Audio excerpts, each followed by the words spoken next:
¿Qué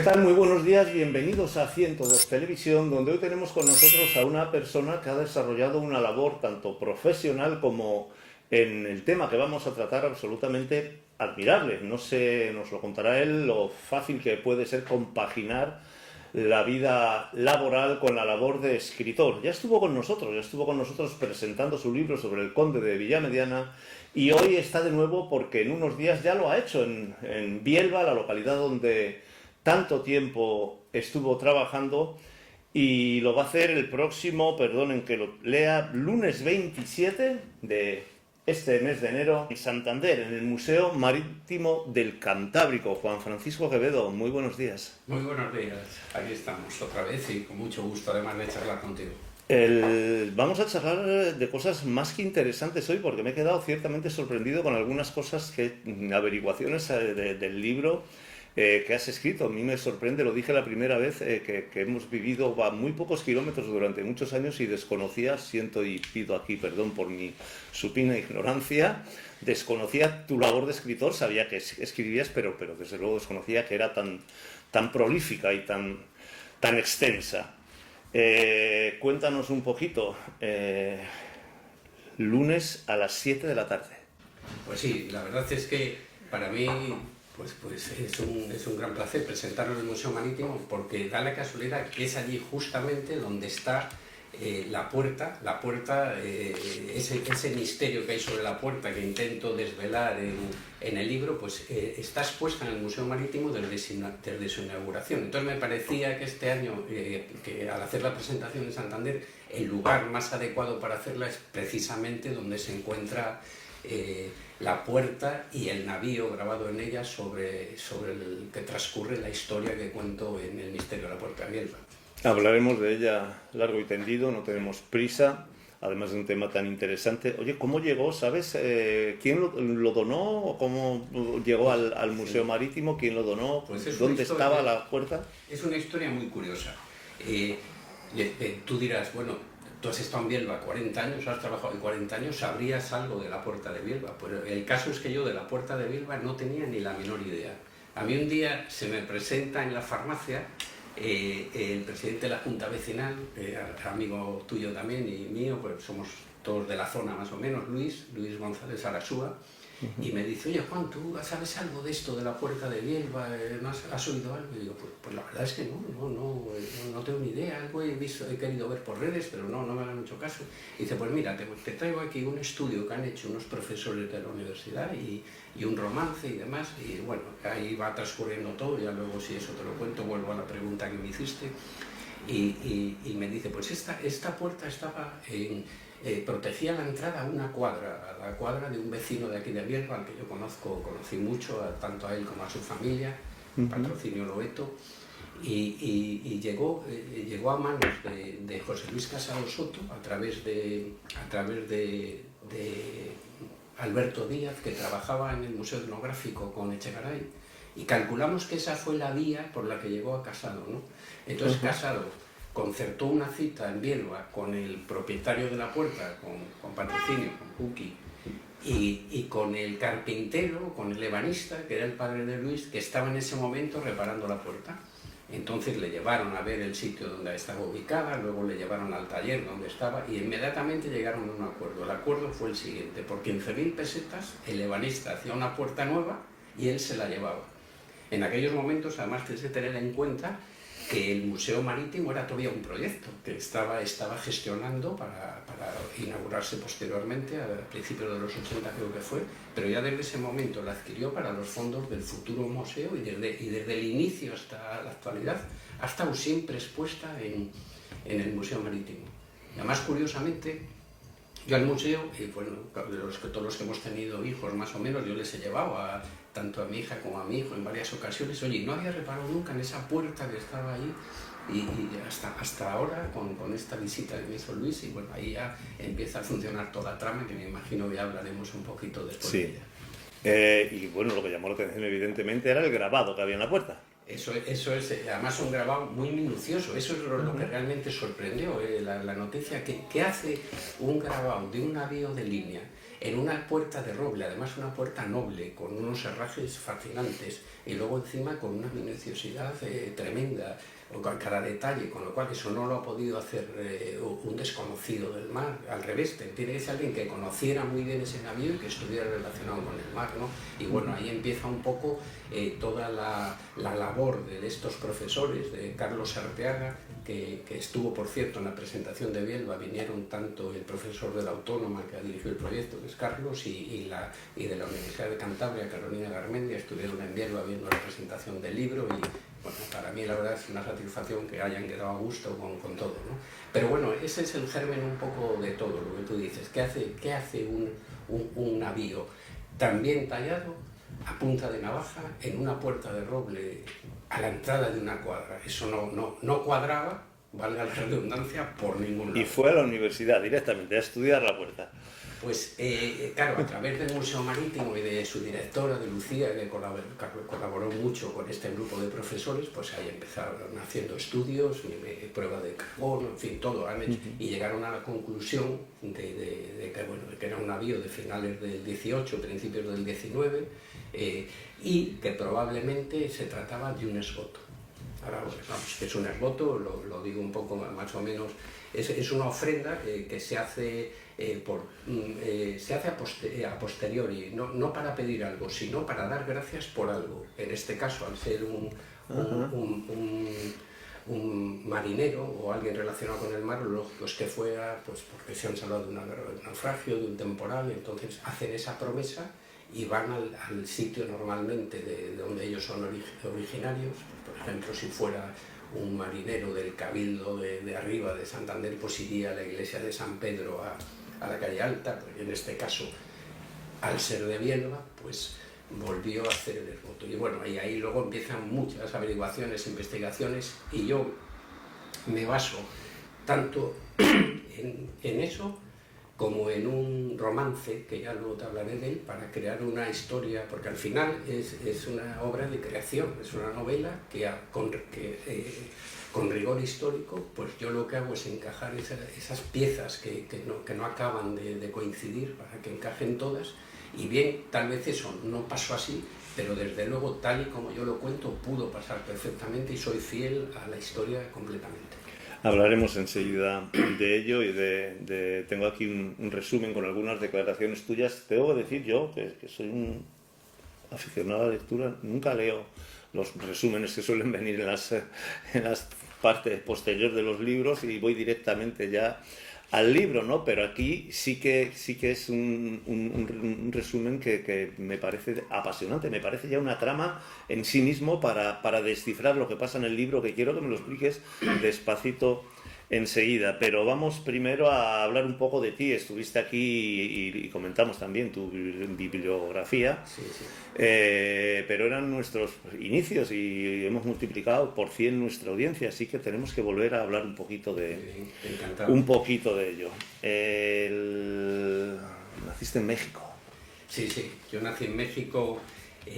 Mi padre emigró a México, pero no es de la emigración de la posguerra, es de la emigración previa. En el año 20-21 emigró a México, era todavía la época de las guerras coloniales, las guerras en Marruecos y demás, y entonces sus padres, cuando tenía 14, 16 años, pues para evitar, porque ya había antecedentes en el pueblo, yo soy de La Cabada, y tanto mi padre como mi madre son de La Cabada, pues de gente, o bien no volvían los que iban, o bien todavía no había pasado el desastre de Anual cuando se fue mi padre, que luego fue una de las mayores tragedias que ha habido en España.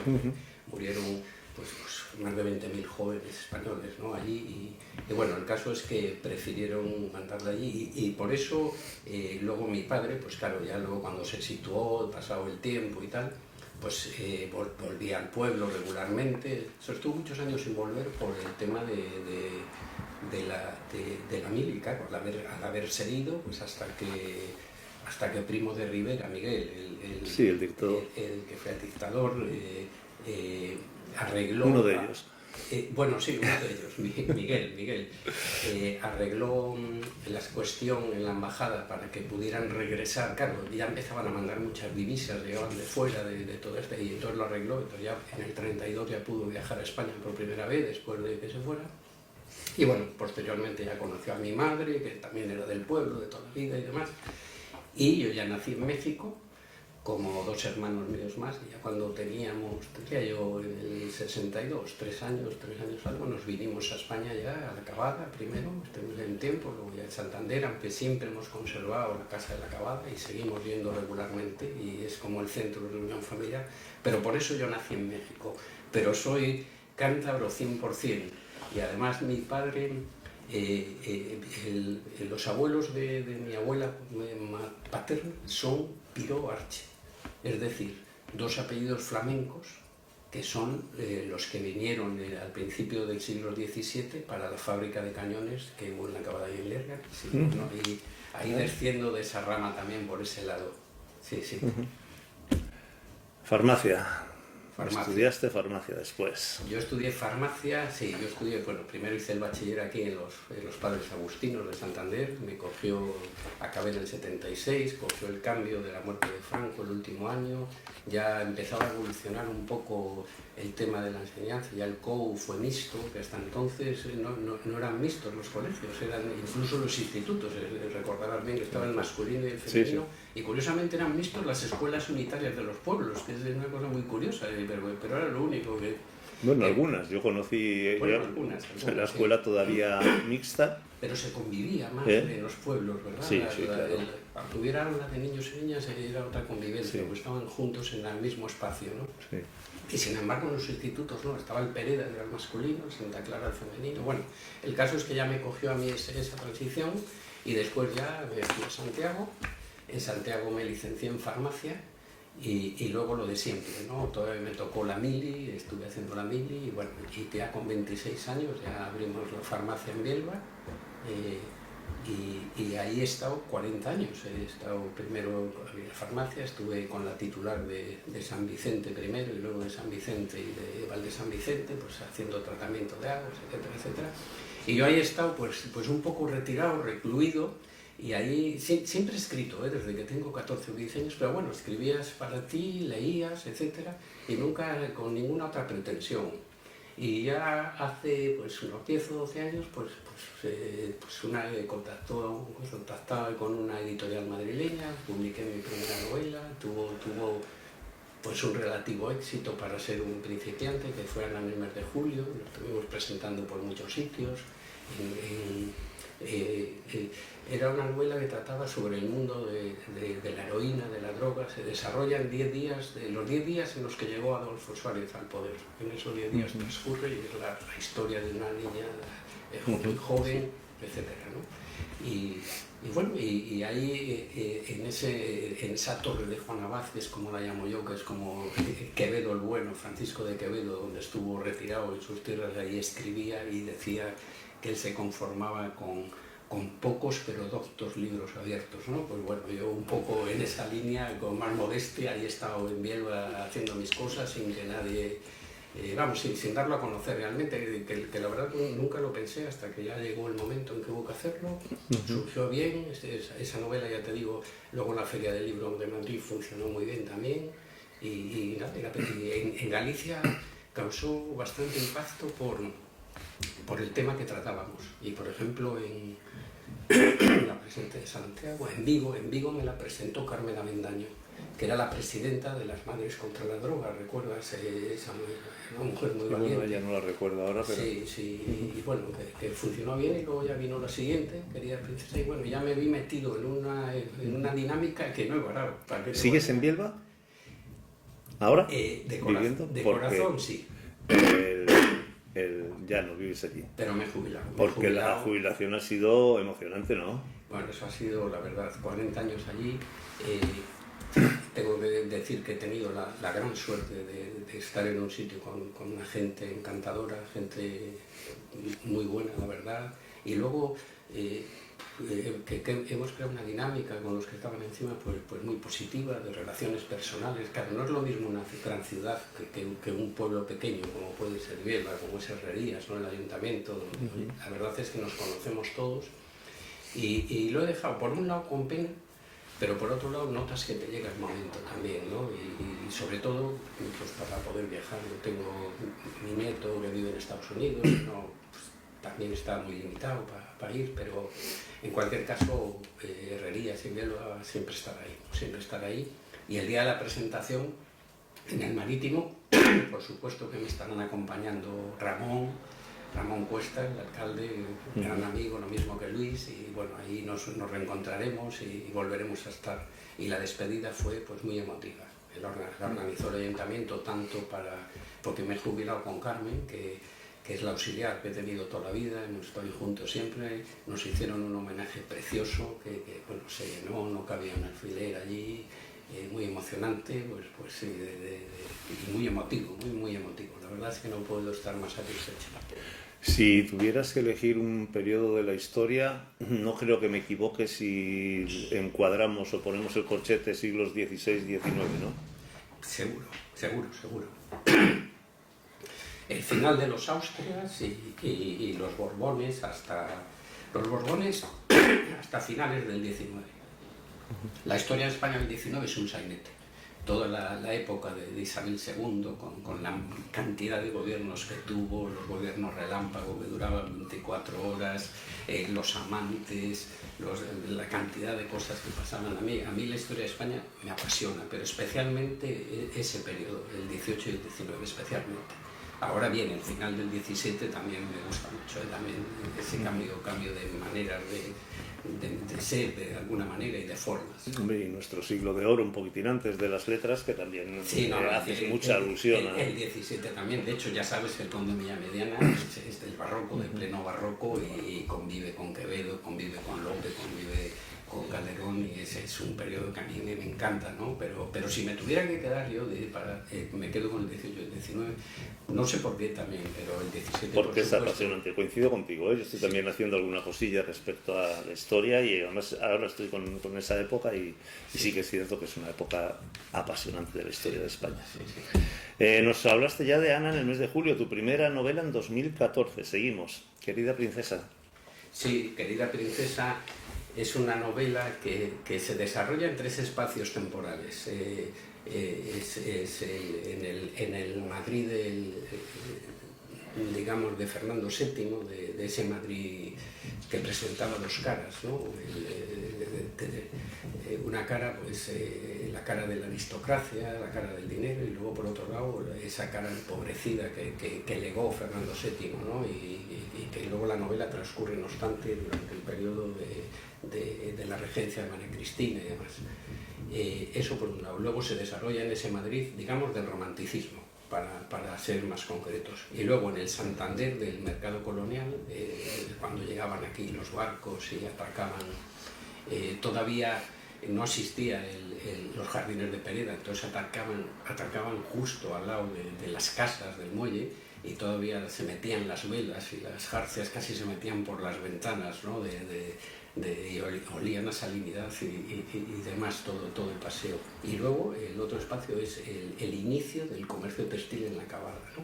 Entonces ese, digamos, sería el marco geográfico donde voy metiendo a los personajes, y bueno, ahí aparecen las nodrizas pasiegas, por supuesto, aparecen, bueno, muchísimas, una trama, al final es una trama de misterio, con su...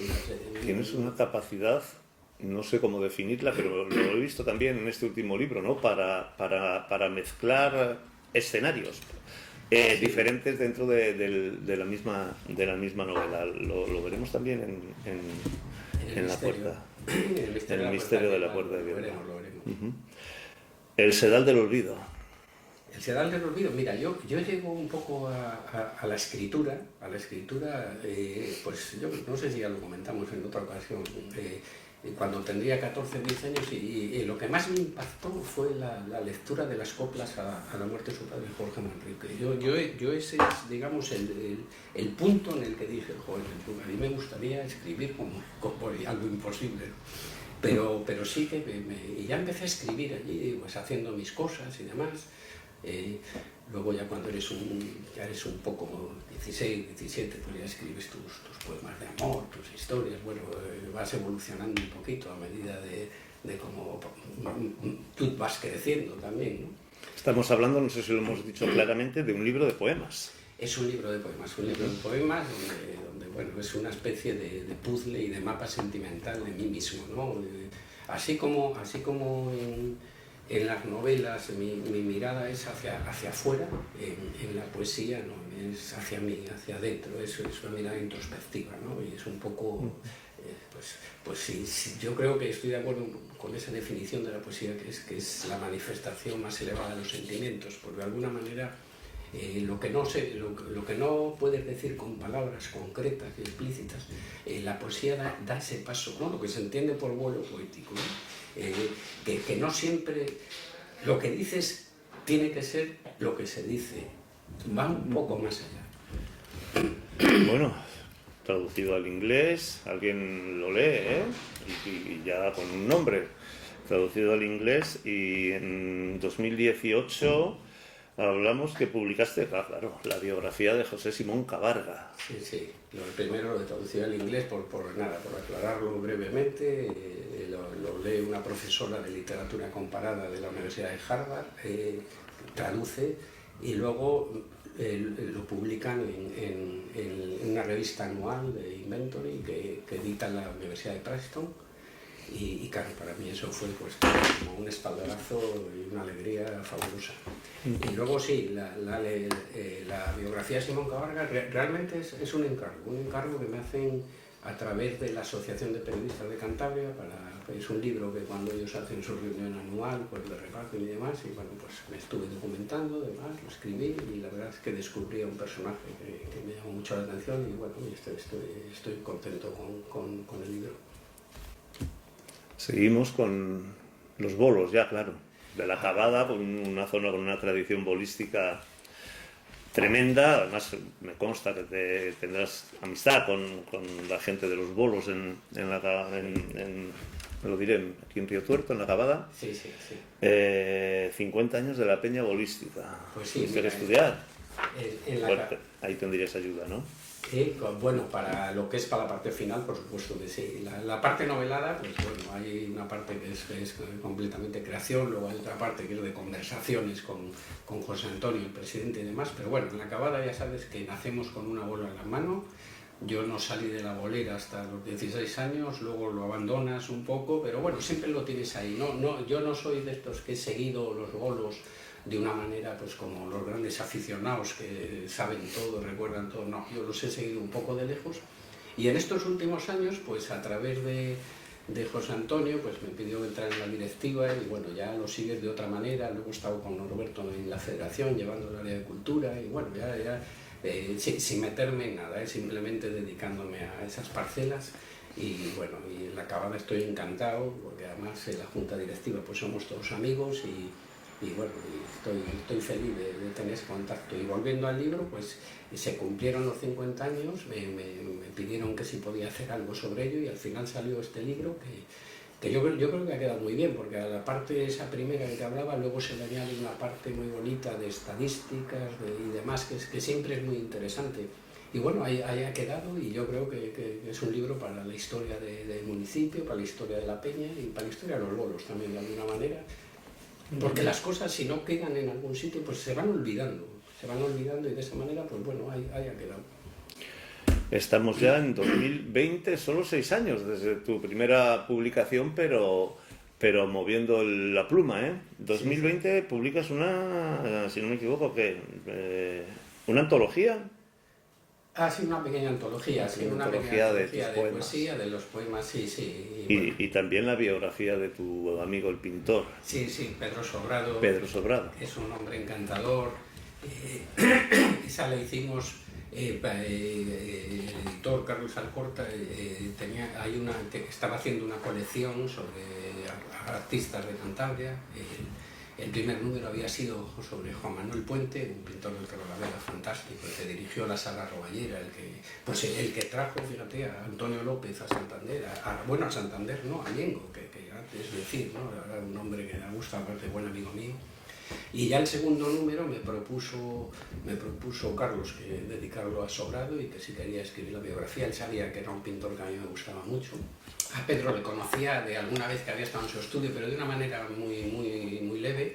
Y bueno, a raíz de esto pues empezamos a tener nuestras conversaciones, yo iba tomando mis notas, él es un hombre encantador, además de muy afable. Y bueno, y ahí surgió esta biografía que la verdad es que estoy muy contento con ella y Pedro también quedó muy contento con ello, sí, sí. En 2020 también La verdadera patria, que además cuentas algo ahí de tu vida, ¿no? ¿Qué fue en el 2020? Perdona. 2020, tengo por aquí una anotación que dice, dentro del libro La verdadera patria, el relato autobiográfico, una infancia feliz. Ah, una infancia feliz, sí, eso es un relato autobiográfico que bueno, es un librito pero ese se publicó, es el único que no se ha publicado en papel, era en una editorial, Abismos del Suroeste, que me llamaron para ver si quería, y bueno, ahí cuento un poco pues toda mi experiencia desde mi infancia hasta mi adolescencia, ¿no? Y bueno, ahí voy contando un poco la historia, a la vez voy paralelamente un poco la historia de España, del país, ¿no? En aquellos tiempos de transición y demás. Sí, es un libro que me gustó hacer además. Oye, el Cuadernos de Humo desde Nueva York, sí, ¿no? Vienen a buscarte a Bielba. Sí, hay Cuadernos de Humo, un poeta toledano, Hilario Barrero, me dedicó un número en exclusiva a mí y sobre mi vida, sobre mi obra, y la verdad es que eso fue muy bonito, porque aparte de poemas, también alguna reflexión, algún haiku, publiqué algunos de mis dibujos también en ese número, y la verdad es que fue un número monográfico que la verdad es que estuve encantado también es un poeta que la revista está editada en Nueva York además, y la verdad es que para mí fue un gran placer, sí. ¿Cómo se escribe en verso una mirada a este tiempo nuestro? Ese fue ya mi siguiente libro de poemas, ¿no? Pues sí, ese parece más el título de una biografía, ¿verdad? Alguien me lo dijo y digo, pues sí, realmente sí, pero no, la mirada es en verso, ¿no? Es en verso y es una mirada un poco a lo que va aconteciendo alrededor nuestro y bueno, el libro yo creo que ha gustado dentro de los pocos lectores que tiene la poesía, José Luis, eso tú lo sabes bien, que sí. La poesía no vende ni los grandes autores, imagínate. Pero bueno, yo tengo la satisfacción de que tengo un grupo de lectores que nunca soñé, pequeñito, pero que nunca les podré estar agradecidos, porque a mí con tener un buen lector me parece ya algo maravilloso y me gusta además tener relación con ellos y demás, y para mí eso es una satisfacción. Pero la poesía sí, la poesía, como dijo Juan Ramón, es para una inmensa minoría y lo sigue siendo. Es muy difícil, yo lo comprendo, entrar en la poesía, pero también es verdad que los pocos a los que les atrapa la poesía luego no la abandonan, pero siguen siendo pocos. Pero entre los que nos gusta se teje un hilo, una tela de araña que nos une a través de ese amor que sentimos por ella. Sí. La publicación de los 50 años de la Peña Bolística Río Tuerto quizás fue, no lo sé, desconozco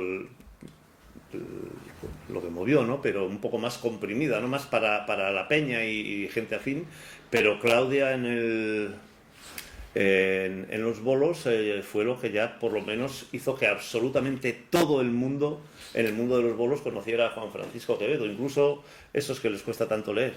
Sí, la verdad es que sí. Bueno, eso es normal, ¿no?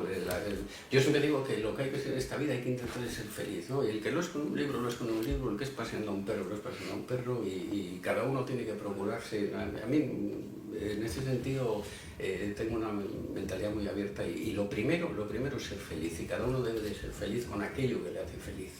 El que le gusta leer, que lea, que no, en fin, eso es lo de menos. Pero volviendo a Claudia, Claudia y la magia de los bolos.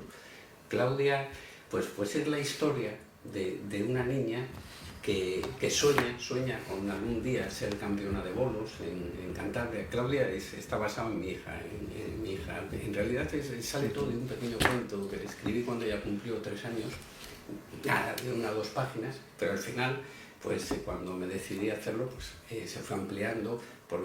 Y la historia gira en torno no solo a eso, sino a una niña que toda su ilusión, además de eso, es robarle la escoba a la bruja del tren. Y entonces, a raíz, bueno, ahí vamos, cómo es su relación con sus padres, con sus primos, y cómo, bueno, van al parque de atracciones, cómo también entrena en los bolos, bueno, ahí se va elaborando una pequeña historia, ¿no?, que al final culmina, pues arrebatando la escoba en el parque y sigue soñando con ser campeona y pone todo su esfuerzo para poder serlo. Perdona que discrepe un poco contigo respecto a lo anterior, ¿no? Sí. Evidentemente el objetivo es ser feliz, para eso estamos todos aquí, Sí. pero yo creo que si no lees nunca, aunque por lo menos para informarte cuando se debate, en el mundo de los bolos yo he visto esto mucho en estos últimos cuando 2 años. Leer algo sí, te hace un poco más feliz. Me refiero más a los libros, sí. Más que a... No, por supuesto, estar informado en prensa y demás, por supuesto que sí. Hoy en día además es muy difícil querer pasar por este mundo sin enterarte de lo que pasa, ¿no? Casi a la fuerza, pero no, me refiero más a... Yo tengo algún amigo, realmente buen amigo mío, buenos amigos míos, que bueno, que no les gusta leer lo que es obra literaria, pero sin embargo, pues sí, les gusta leer cosas de motor, cosas de otro estilo. ¿No? Todo pero vale. no, yo me refería a eso en concreto, sí. Todo vale. Sí. En todo caso, como la felicidad es un estado pasajero, por lo menos yo sí lo entiendo, ¿no? Hay momentos felices, la felicidad no existe como tal. Bueno, pues leyendo yo creo que se puede ser un poquito más feliz, por lo menos a ratos. Y encima te puedes transportar, es un problema, si de verdad es un libro que te apasiona, al final, bueno, lo llevo un poco a la música con la famosa canción del pirata cojo de Sabina, ¿no? Al final te conviertes en otro personaje, aunque solo sea ese ratito ahí sobre la almohada, que ayuda mucho. Pero bueno, tampoco voy a dar yo clases, cada uno que haga lo que quiera. Los ingenios de la Fundación La Acabada. Bueno, claro, ahí como ya expliqué al principio, yo desciendo de esos flamencos que hicieron, que colaboraron, ¿no?, con la fundación de los Cañones y que estuvieron a lo largo de 2 siglos trabajando en las fábricas ininterrumpidamente, ¿no? Entonces ese es un ensayo histórico para mí, fue muy satisfactorio, muy emotivo también de alguna manera, y yo creo que para todos los que descendemos de esa hornada de familias que llegaron desde Balones, en realidad flamenco se dice porque las provincias flamencas era como se denominaba pues, a todo lo que es hoy Holanda, lo que es parte de Bélgica, lo que es parte de Francia, ¿no? Pero bueno, es la zona valona en concreto de donde vinieron, de Lieja, ¿no?, de todo ese entorno.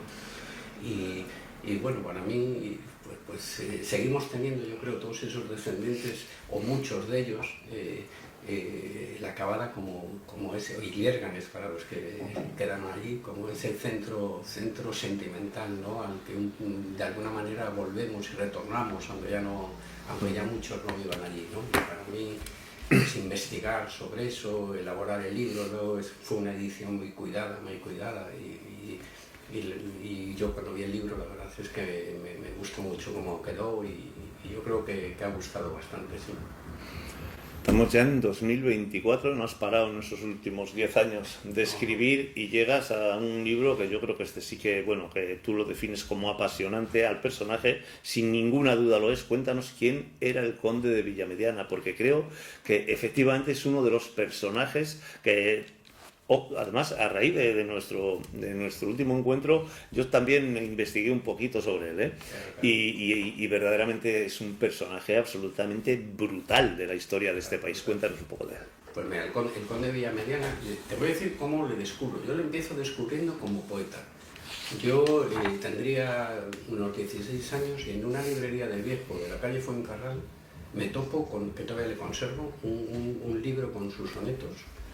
Y hay un soneto en concreto que me maravilla, ¿no?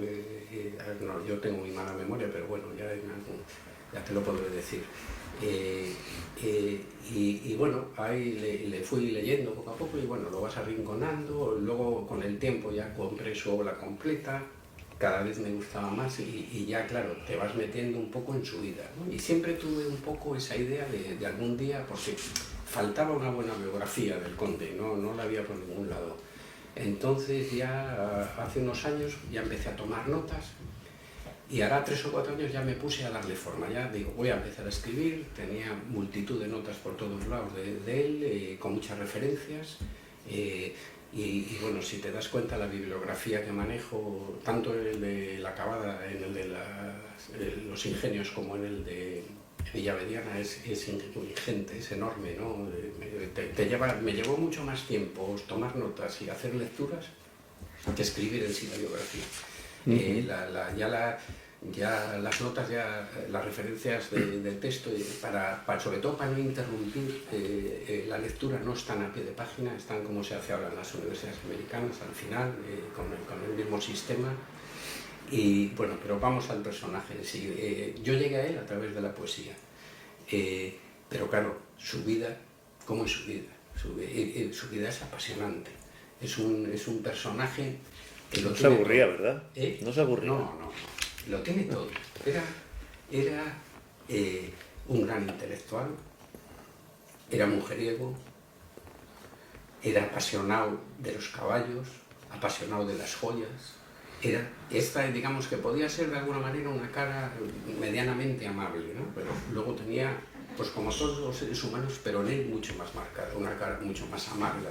Era un hombre fullero, las cartas desvalijaba que le hiciera falta, era pendenciero, no le importaban los duelos, además se manejaba muy bien con la espada, eso ya le venía de cuna, porque su padre había también ganado varios duelos. Y luego con las mujeres era un poco no, las maltrataba de alguna manera. Hay casos como la marquesa de Santa Cruz, la marquesa del Valle, perdón, que está además bien referenciado y bien demás. Y luego tenía algo que en aquellos tiempos pues era complicado, porque podía llevarte a la hoguera, que era bisexual. Entonces, claro, el pecado nefando entonces era una cuestión, pero bueno, él de hecho estuvo implicado en una causa que Felipe IV a su muerte se la condona para preservar un poco su imagen, pero por ejemplo uno de sus criados murió en la hoguera por culpa de eso y otros del duque de Alba. La verdad es que al final los que perecían en la hoguera eran los criados y los señores siempre de una u otra manera se salvaron, ¿no? El pecado nefando que existía entonces. No es imaginable un personaje así en pleno siglo XXI, ¿no? Es imposible. Imposible. Además tenía la forma de vida. Sí, tenía el favor real le tuvo y no le tuvo. Él convivió en 3 cortes, de niño con Felipe II, muy poco, que él de hecho nace en Lisboa, cuando las cortes de Lisboa juran a Felipe II, cuando se anexiona y se hace ese sueño, ¿no? que siempre hubo por ahí de la unidad ibérica, ¿no? Y yo siempre digo, si en ese momento se hubiera trasladado la capital de Madrid a Lisboa, probablemente hubiéramos seguido así.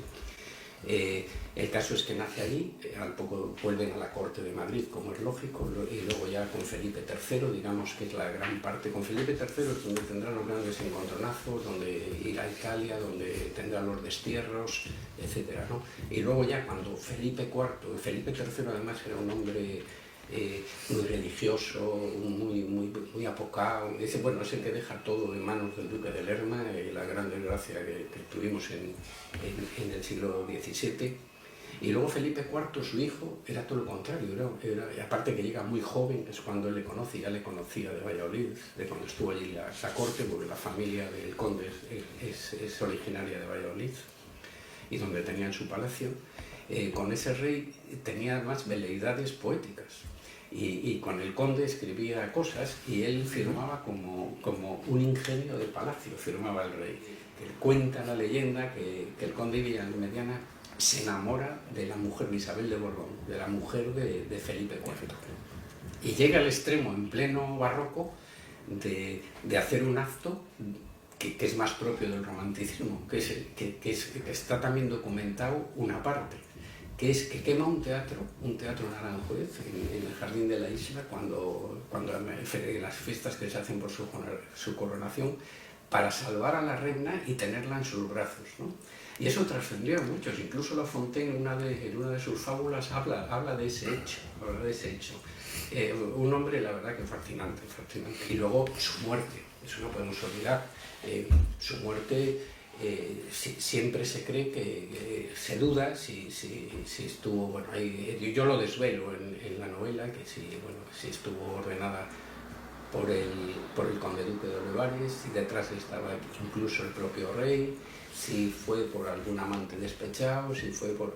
Pero bueno, entre las 5 o 6 causas que se barajan, detrás yo creo que se esconde una causa política, ¿no? Que era el momento en que todavía no se había hecho el consejo, el conde duque de Olivares se postulaba como válido, pero todavía su tío Baltasar de Zúñiga era el que realmente mandaba, y lo curioso es que poco después de la muerte de Olivares, de Villamediana, Baltasar de Zúñiga va a morir también, y también son muertes que están concatenadas y que probablemente esté detrás el conde duque de Olivares. De hecho, no se hizo nada para esclarecer la muerte. En aquellos años, tú imagínate a un noble de la categoría de Villamediana, amigo del rey, que entraba en palacio, salía de palacio el día que la asesinaron. Y no se investiga la muerte, pero no se investiga, no solo eso, se quitan el cadáver con nocturnidad y alevosía.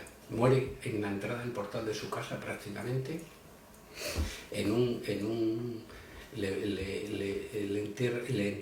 le llevan a Valladolid rápidamente esa misma noche y le entierran en la capilla donde estaban enterrados los de Villamediana en Valladolid, y desaparece. No se vuelve a hablar de ese tema, ni se hace ninguna investigación, ni nada. Algo, si no está el conde duque detrás, era algo imposible. Claro, tiene que haber una influencia importantísima para... Y luego Góngora hace el famoso poema que se le atribuye a él, de Mentideros de Madrid, decidme quién mató al conde. Y claro, anónimo, porque claro, si se descubre al autor... Bueno, va Góngora a Valladolid detrás de él. Sí. Bueno, pues llegamos al 2024 y nos vamos a ir a Bielva, pero bueno, antes yo creo que ya queda bastante claro la actividad tremenda de estos últimos años de Juan Francisco Quevedo, pero a todo lo que has escrito hay que sumarle, vamos a poner las gafas de ver, libros conjuntos con otros autores, participaciones en diversas publicaciones, crítico literario, conferencias, colaborador en prensa. Pues sí. ¿Cómo se hace eso? ¿Y trabajando?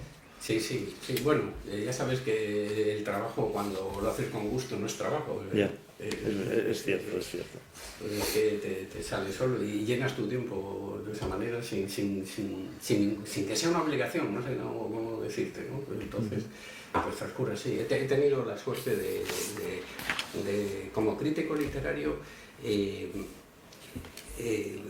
ya no hago crítica literaria, la hice un tiempo, pero bueno, ya lo dejé, porque realmente eso sí que me quitaba mucho tiempo, porque yo sí, cuando hacía la crítica, sí leía los libros con calma, no hacía una lectura transversal como los que se dedican profesionalmente a ello y tienen la obligación igual de escribir una vez a la semana, etc. Bueno, lo hacía un poco a mi ritmo, pero luego, claro, también te lleva a muchos compromisos, y yo respeto mucho a cualquiera que escribe porque sé la ilusión que se pone en ello y demás, y siempre podía atender a algunos libros de los que me mandaban, otros no, y en cualquier caso mis críticas, yo siempre digo que no era crítico literario porque siempre han sido favorables. De hecho, pero porque lo pensaba así, cuando hacía una crítica era de algún libro que me había gustado, no de libros que no me gustaban, que también les he sabido, pero de eso no lo hacía, no tengo esa... tampoco va con mi personalidad ni con mi carácter, el conflicto y esas cosas no me van en absoluto. Y tuve la suerte, mira, de tener amistad con Joan Margarit, el premio Cervantes, para mí uno de los mejores poetas, y yo creo que en este siglo, de momento es el único que ya yo le considero ya un poeta clásico.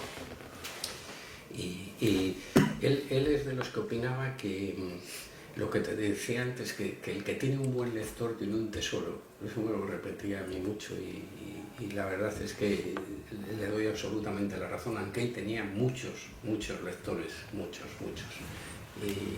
Y bueno, pues al final es una trayectoria que vas empezando, que vas haciendo y que al final no sabes cómo, vas llenando tu biografía, pero de una manera que va saliendo, no porque lo planifiques, y yo mucho menos, ¿no? Porque va surgiendo, te van llamando, en fin, vas haciendo las cosas.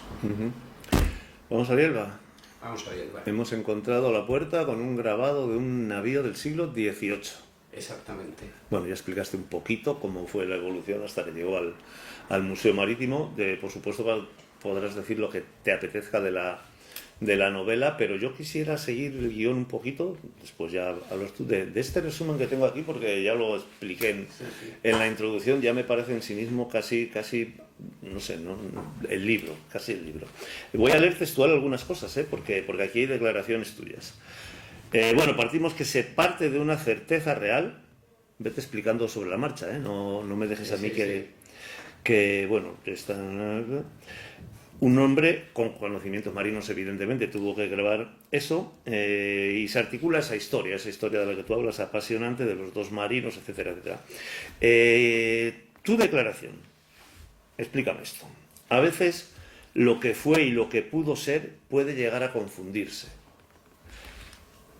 Acabo. Mucho más, cuando es imposible determinar con exactitud lo que ocurrió cuando se tuvieron lugar los hechos. Juzgando con lo que fue y conjeturando con lo que pudo ser, se hilvana una historia que bien pudiera haber sido realidad, una historia que fundamentas en las investigaciones históricas y que en novelas desde una ficción lo más plausible.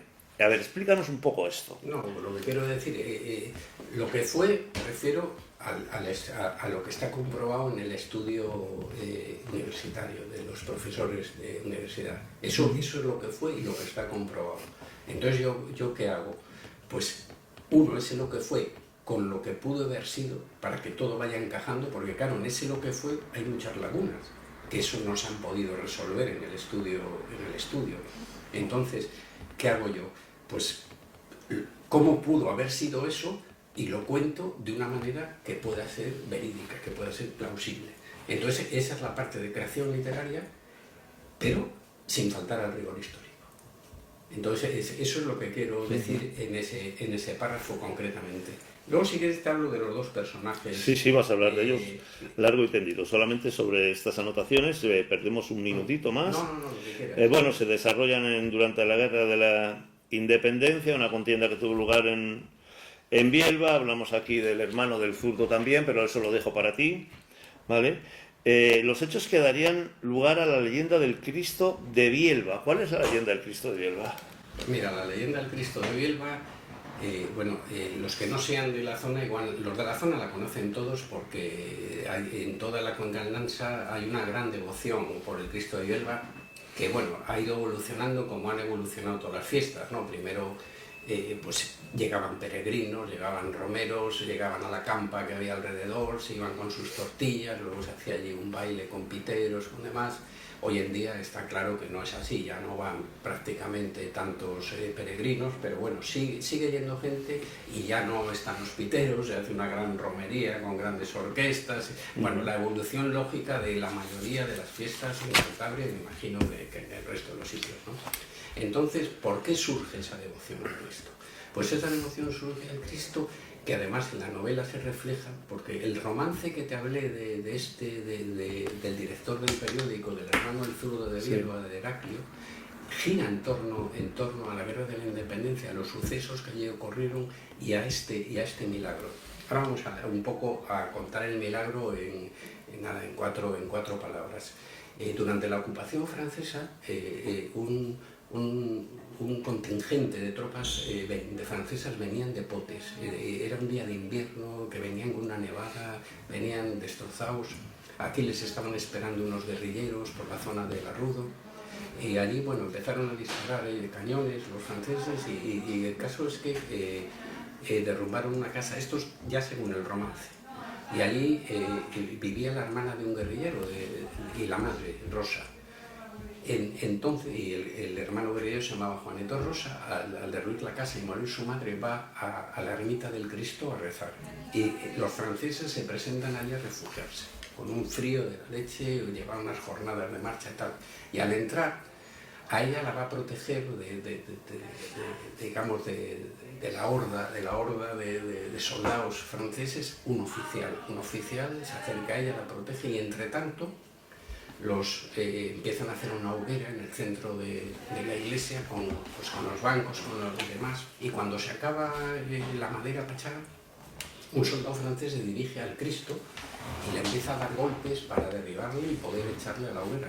Y en ese momento se descuelga un brazo del Cristo, que realmente tiene goznes, ese Cristo, para el desenclave, y le da un manotazo y levanta. Y en ese momento todos los soldados franceses pues, piensan que es un milagro y salen desfavoridos huyendo, salvo el oficial que se queda con ella, pero en ese momento llega Juan, el hermano guerrillero, y al ver al oficial allí le mata. Bueno, el caso es que ahí surge un poco toda esta devoción en la zona por el Cristo de Huelva, y surge esa romería y surge todo lo que hay en torno a ella. Bueno, hablamos de la promesa, que esto nos lo explicarás ahora, realizada por los marinos. Estamos hablando del reinado de Carlos IV, ¿vale? Yo todo para ti te lo dejaría, bueno, desde el naufragio, la realización de esas famosas promesas y un final sorprendente, nos cuentas también por aquí, que unirá a estos personajes, bueno, pues los que son reproducidos por Benito Pérez Galdós en sus episodios nacionales. Sí. Bueno, todo tuyo, cuéntanos, ¿qué es el libro? ¿Cómo se desarrolla? ¿Los protagonistas? Estos dos marinos de los que nos querías hablar. Bueno, partimos de la parte real, el estudio universitario y el romance, que bueno, no es real en cuanto a que existió y se publicó por entregas en un periódico, que ahora te hablo de él. Eso, digamos, sería la parte real, verídica, ¿no? El romance este se publica en un periódico que se llama, primeramente, el Correo de Herrerías, luego el Correo, que se edita del año 15 al año 20, y era, pues, en aquellos años en los que no había medios, era el medio por el que se podían informar todos los vecinos de la zona. Tenía corresponsales, tenía en Contenanza, en San Vicente y demás, y además de tratar noticias nacionales e internacionales, pues trataba pues, las noticias locales, daba cuenta de la gente que se iba a México, a Cuba, de los que regresaban, los nombraban, en fin, tuvo su importancia en la zona ese periódico. Y en ese periódico publicó este romance por entregas su director, que su director era Heraclio González Vinoves, que era hermano de Rogelia, el zurdo de Viena. Bueno, esa es la parte que tengo, digamos, eso es lo que fue. Ahora vamos a lo que pude haber sido. ¿Cómo hago yo para unir las cosas y crear una historia coherente y resolver ese misterio? Entonces, para eso creo dos personajes. Uno de los personajes va a ser el que hace el exvoto, que va a ser un cartógrafo de un navío. Del navío que, según los profesores universitarios, está grabado ahí, que es el navío El Montañés. El navío El Montañés es un navío que ya estuvo en Trafalgar, sale maltrecho, pero bueno, se repone, se rehace, ¿no? se reconstruye, y luego 5 años más tarde va a naufragar en Cádiz, en la bahía de Cádiz, por un temporal, y los franceses que estaban en esa zona le acaban quemando con bombas que lanzan y demás. Entonces ahí va a naufragar este cartógrafo, que era de Bielba, y al salvarse del naufragio, que le recogen unos padres franciscanos de Cádiz, va a realizar el exvoto. Y luego, por otro lado, está Gabriel Galán, que va a ser un grumete muy joven, de 14 años, que está en el Santísima Trinidad, que 5 años antes de que naufrague el Montañés va a ser hundido en la batalla de Trafalgar. El Santísima Trinidad era la mayor fortaleza flotante que había en estos tiempos. Tenía 4 puentes, el único barco que había de 4 puentes, era un barco enorme, ¿no? Pero bueno, Nelson le hundió en Trafalgar, y este chico, este grumete de Gabriel, se va a salvar y también va a naufragar y va a acabar en ese convento, y al cabo de los 5 años se van a encontrar allí. porque Pedro el cartógrafo era un hombre con más posibles, el otro no, estaba allí refugiado. Estamos hablando en plena guerra de la independencia, moverse por España en aquellos años, ya no solo por las guarniciones francesas, sino porque había muchos asaltacaminos, era muy difícil y demás. Bueno, entonces, allí se van a encontrar y allí Pedro, el cartógrafo, va a escribir un memorial. Y ese memorial va a contar toda su historia, cómo regresa y historias paralelas entre sí. Y ese memorial va a ser descubierto, esto también dentro de la ficción, por los profesores universitarios en la actualidad, en la casa donde se editaba el Correo, que todavía existe esa casa. Entonces ahí lo van a encontrar y ahí van a empezar a descifrar también todo, ¿no? Entonces, aparte ya de la realización del esboto, pues cuento muchas historias paralelas. Por supuesto, hago un retrato a cómo era la España de aquella la sociedad España, de la época. Sí, desvencijada, empobrecida, bueno, cómo era, y hago un retrato de cómo fue la ocupación francesa, etc. Pero ahora lo que te quería contar es una de las historias paralelas. Yo hago coincidir a estos dos náufragos en el convento de San Francisco de Cádiz. Pero ¿quién estuvo 100 años antes en ese convento? Además, es verídico, está contrastado. El Tritón de Lérganes, el hombre P de Lérganes. Estuvo ahí Francisco de la Vega. Entonces, de la mano del prior del convento, Pedro le va a dar los documentos que tienen de la época, por supuesto el discurso séptimo del padre Feijó, donde hace toda la historia del Tritón. Entonces él la va a contar a su manera y la va a dar verosimilitud en ese memorial, ¿no? Entonces aprovecho para más cosas, ¿no? Y ya por último, para no desvelo gran cosa, aunque lo parezca, de la novela. ¿Quién es Gabriel Galán? Pues existió, Gabriel Galán existió. Gabriel Galán, ya sabes que Benito Pérez Galdós, pues primero veraneaba en Santander, en el Hotel Royal de la calle de la Ribera, y luego se construyó ya su palacete de San Quintín, allí donde ahora más o menos enfrente, donde están ahora el Colegio de las Esclavas, más o menos allí, con visión a las dos, a la entrada de la bahía y al mar abierto. Lo divide la península de la Magdalena, digamos. Y él, en los primeros tiempos, Amor de Escalante, un día, cuando sabe que va a empezar a escribir con la primera serie de los episodios nacionales, que está compuesta por 10 episodios, empieza en Trafalgar, Zaragoza, Gerona, acaba con la batalla de los Arapiles. Bueno, le dice, pues te voy a presentar al último superviviente del Santísima Trinidad. Claro, queda muy sorprendido. El caso es que se le presenta, y era un viejete que se llamaba Gabriel Galán, y que estos juntos, pequeños, y él toma ese ejemplo para el Gabriel Araceli, que va a ser el nexo en todos los episodios nacionales de esa primera serie, que entra como grumete realmente en el Santísima Trinidad, como le había pasado a él, y luego va ascendiendo hasta que llega oficial en el último. Aparecen todos los episodios menos en el de Gerona, de esa primera serie. Y bueno, pues yo utilizo todo eso para crear la historia, desentrañar el misterio, dónde estuvo la puerta originalmente. Evidentemente no estaba en la cuadra donde estuvo. Pues eso, pero bueno, eso los profesores sí que lo determinan con mucha exactitud. Pero bueno, y muchas más cosas que yo creo que ya decir más, desvelamos. Hay que dejarlo ahí para que nos lo cuenten en el libro. Juan Quevedo, muchísimas gracias por estar hoy con nosotros, por traernos este adelanto de esta apasionante historia. Recordamos que la presentación es el lunes 27 de enero, dentro de nada ya, en el Museo Marítimo del Cantábrico. Supongo que habrá entrada libre para todo el que quiera. Hay que llamar por teléfono. Hay que reservar. Sí, porque tiene un aforo limitado. Aforo limitado, es verdad, no lo había visto. Reservas en el 942-274-962. Yo no me lo perdería. Ya han visto que nos acaba de decir que solo nos revela una pequeñita parte de lo que se cuece en esta apasionante historia del misterio de la Puerta de Bielba. Muchas gracias. José Luis, muchas gracias a ti, como siempre. Es un placer estar contigo. Gracias. Y nosotros seguiremos aquí en 102 Televisión. Les esperamos ya mismo con todo tipo de programación.